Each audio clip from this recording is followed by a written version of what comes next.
আসসালামু আলাইকুম। তো আজকে আমি আপনাদের পড়াবো একাদশ শ্রেণীর ২০ নং প্রশ্নের উত্তর। তো ২০ নং প্রশ্নের উত্তর পড়ার আগে আমরা সৃজনশীলটি পড়ে নিব। তো প্রথমে পড়ে নেই। দৃশ্যকল্প ১, আকাশ হয় গগন। দৃশ্যকল্প ২, বুলবুল শিমলাকে বলল যে তার প্রিয় রং আকাশী, আকাশী নীল। কারণ আকাশ অসীম, তার কোনো সীমা পরিসীমা নেই। আমাদের মনটাও আকাশের মতোই বিশাল হওয়া প্রয়োজন। দৃশ্যকল্প ৩, পাখি হয় এমন যা উঠতে পারে।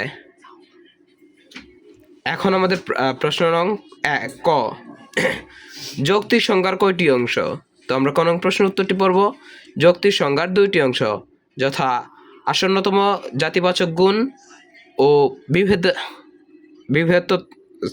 বিভেদক লক্ষণ। প্রশ্ন নং খ, মনের মৌলিক গুণের সংজ্ঞাই দেওয়া যায় না কেন?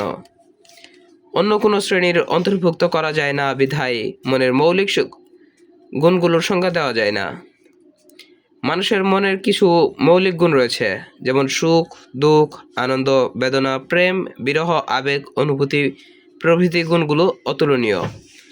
এই গুণগুলোকে অন্য কোনো শ্রেণীর অন্তর্ভুক্ত করা যায় না, এজন্য এদের সংজ্ঞা দেওয়া যায় না।